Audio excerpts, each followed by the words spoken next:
a digital marketing agency, and right now we're really focusing on helping our customers and new prospects up their game and help them be future ready and see how they can prepare themselves for everything that's coming in the digital landscape. It's going to be a very exciting 2023, but it's also a little bit scary in some ways. So we're helping to navigate that, and we want to make sure that we're putting our clients in the best possible position to win in 2023. So with everything that we're focusing on with our clients and with others, we have a lot of learnings, a lot of exciting stuff that I thought would be nice to package up and share with you. We were discussing a lot of this over December, and as many of you would have seen, there was a pretty viral explosion of this little thing called ChatGPT.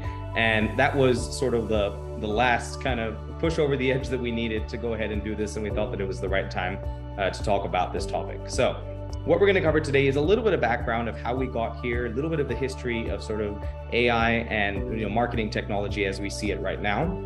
We're going to talk about some of the trends we're seeing right now, as well as the technology that is driving those trends, as well as the technology that's responding to those trends. And then hopefully we'll be able to bust some myths along the way as well. There's a lot of misconceptions and a lot of myths about, marketing in this day and age, about technology and all of that. So we'll hopefully bust some of those. And what we want to leave you with, and hopefully that everyone walks away with today, is what can each of you practically do about this? What are your next steps to make sure that you're both ready for the change that's coming, as well as actually able to capitalize on it and succeed in that market and not just respond to it? All right, we also got Pat Stride joining. Pat, welcome from Edmonton, Canada. All right, we got some global audience in here. Okay, so diving right in, the first section and the first thing I want to start talking about is how did we get here? How in the world did we get here? So we see that the digital world, and especially the marketing world, is moving faster than ever. And one of the things, the first question, the obvious question that comes up is, why is that the case? Why is this time in history so different from others? The biggest thing really comes down to the curve of innovation. I probably have to do this way for it to be right, for it to be an upward curve. The curve of innovation is we're at sort of the steepest point we've ever been in history in terms of the curve of innovation. And so that's why we're seeing things move so rapidly. A lot of people think that AI is a recent concept from the last 5 years, the last 10 years. This thing is started, I think it was 1950 where the sort of first artificial intelligence programs were created, or rather the programs to start creating AI were founded. So this thing has been around a while, but we're starting to see that accelerate, and we're kind of at the tip of that curve right now. So one of the big things that we see right now in the digital landscape, in the digital marketing landscape, is that digital marketing channels are content hungry more than they have ever been. We have the highest amount of content being consumed on a daily basis in human history. And obviously leading to that is we have the highest content being produced in human history as well. So the sheer amount of content being consumed creates this content hunger. So it feels like it's tough sometimes just to keep up and forget about getting ahead, right? So that's one big trend that we're seeing right now.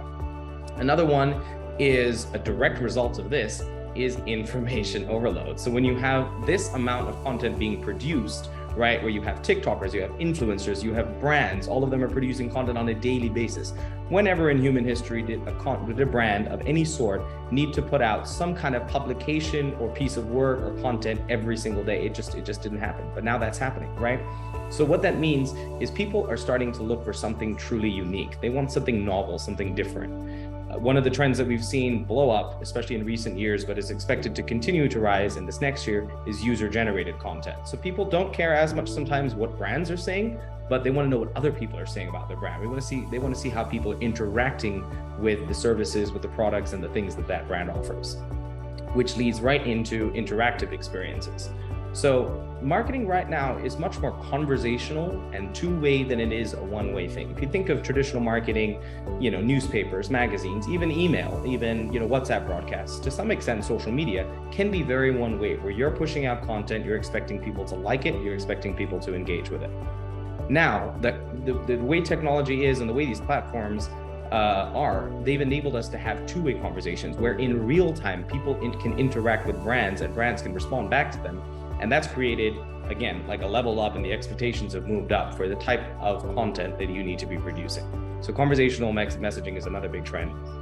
Another big one is with all of this stuff out there, with all of the choices, with all of the advertisements coming at you, the humanistic and the social impact side of messaging has become really important. And this is a trend that I'm particularly happy about and excited about to see, because we're starting to think about what is the good that we do in the world by buying this product or by interacting with this brand. We think a little bit about the ripple effect, and I think that's a super positive thing, and I'd love to see more of that trend. But at the same time, it's something that we need to be aware of. The next trend is that digital marketing channels, by and large, are all moving towards more consumer-friendly, relevant marketing. So this sort of spray and pray approach that some of you may know that analogy, but the spray and pray approach is done for. It's time to be a lot more conscious about what we put out in terms of what our audience wants to see, what they want to hear, and what's going to be truly value for them.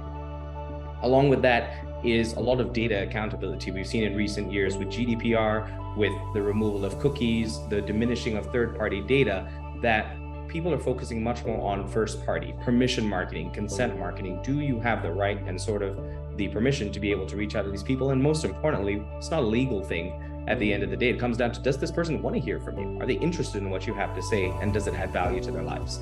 So that's another big trend. And then number 4 in the trends is the demographics are constantly getting younger. It's kind of counterintuitive because the world should be like continually getting older, right? People age. Yet the demographics and the people we end up marketing to seem to get younger and younger every year. Kind of reminds you of being in a nightclub in your 30s, and seeing like, did everyone de-age in the last time I was here? So sometimes marketing can feel a little bit like that. All right, so we've covered a little bit of content. We've talked about some of the trends that we're seeing so far. So I have a first question for you, and I'd love to see some answers in the comments here. I might read some out. If there's questions that you have about this question, feel free to ask them as well, and I'll be happy to answer.